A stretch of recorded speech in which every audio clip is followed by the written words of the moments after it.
우리 일상을 다양한 테마로 꾸미는 문화산책 코너 전해드립니다. 돈이 얼마나 있으면 만족할 수 있을까요? 살면서 돈은 얼마나 필요할까요? 돈이 인생의 전부는 아니라고 하지만 많을수록 좋다고 생각하시는 분들 많을 텐데요. 오늘은 돈을 어떻게 모으고 어떻게 써야 하는지 재테크 관련 신간 도서를 소개합니다. 주식, 부동산, 코인 등 돈을 벌 수 있는 방법들이 늘어나면서 많은 사람들 사이에서 투자 열풍이 불었는데요. 책 나도 돈이란 걸 모아보고 싶어졌다의 저자 길시영 씨 역시 투자로 억대의 수익을 올리며 투자 열풍의 중심에 있었습니다.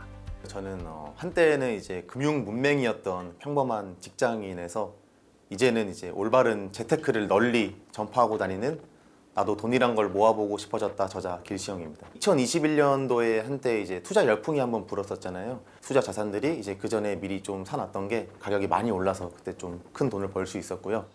하지만 저자는 그 당시의 자신을 금융 문맹이라고 표현하며 부끄러운 시기였다고 말하는데요. 운이 좋아 투자로 큰 수익은 얻었지만 정확한 투자나 재테크 방법을 몰랐기 때문입니다. 제가 첫 사회생활을 이제 금융 대기업에서 시작을 했거든요. 이제 좀 남들이 봐도 또 안정적이고 연봉도 높은 그런 직장에서 시작을 했는데 당시에는 저는 이제 돈 쓰는 게 너무 재밌고 재테크 투자 이런 게 관심이 없다 보니까 저축 비율이 0%였습니다. 그때 당시도 큰 위기감이란 걸 못 느꼈던 것 같아요. 그냥 좀 생각 없이 살았던 과거, 좀 부끄러운 과거라고 할 수 있을 것 같습니다. 금융회사에 근무하며 동료들의 도움을 받아 남들보다 빠르게 투자에 성공했지만 저자는 재테크에는 실패했다고 말하는데요. 저자는 자신의 경험을 바탕으로 사회 초년생일수록 재테크 계획을 빠르게 준비해야 된다고 말합니다. 30세부터 60세까지 유일하게 돈을 모으는 시기에 이때 어떻게 하면 자산 배분을 해서 은퇴기 이후의 삶을 이제 조금 안정적으로 보낼 수 있을까? 저는 지금 우리 2030들이 내 노후가 얼만큼 가까이 있고 어떻게 좀 체계적으로 대비를 해야 되는가? 요거를 좀 와닿게 설득하는 게 좀 재테크적인 목표가 아닌가 싶어요. 그렇다면 어떻게 재테크를 해야 할까요? 재테크를 위해선 흔히 말하는 시드머니가 필요할 텐데요. 저자는 시드머니를 모을 때 알아야 하는 것이 있다고 합니다. 보통 우리가 100만 원으로 이제 10% 수익률 나면은 10만 원을 벌잖아요. 근데 1000만 원으로 10% 수익률이면 100만 원을 벌거든요. 단순히 이 시드머니가 다르다는 이유만으로 10배의 수익률이 나니까 시드머니를 모아라라고 보통 많이들 말을 하는데 여기는 좀 함정이 있는 게 뭐냐면은 수익이 나도 10배지만 손실이 나도 10배예요. 그래서 사실은 이제 꼭 시드머니를 모으기보다 우리가 이제 보통 직장인들이라고 하면은 한 달에 한 번씩 월급이 나오잖아요. 매월 월급에서 어느 정도 일정 부분을 얼만큼 투자를 할지 이걸 매월 지켜나가는 적립식 투자를 해야 좀 더 안정적이고 좋은 결과까지도 나온다라고 좀 말씀드릴 수 있을 것 같아요. 시중에는 다양한 금융 상품들이 있지만 종류도 많고 용어도 어려워 선뜻 선택하기 쉽지 않은데요. 저자가 사회 초년생들에게 재테크를 위해 추천하는 것은 무엇일까요? 금융상품 같은 경우에는 이제 연금저축이랑 ISA는 꼭 해야 된다라고 좀 말씀드릴 수 있을 것 같거든요. 연금저축에는 연간 600만 원 한도로 납입을 하면은 최대 16.5%의 세액공제를 줘요. 55세 이후에 이제 연금저축에서도 인출을 할 수가 있는데 이때는 또 연금소득세라 해가지고 일반적인 세금보다 조금은 더 저율로 과세를 해주는. 두 번째가 이제 ISA라는 개인 종합자산관리 계좌.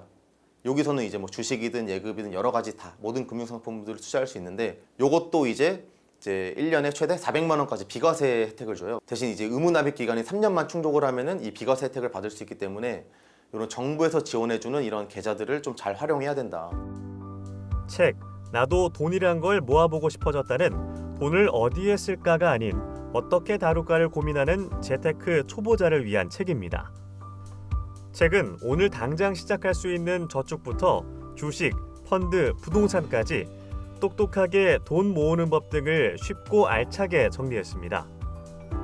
돈을 어떻게 모으고 관리해야 하는 건지 감이 잡히지 않거나 돈을 쓸 줄만 알고 모으는 법은 모르겠다면 꼭 추천하는 책입니다.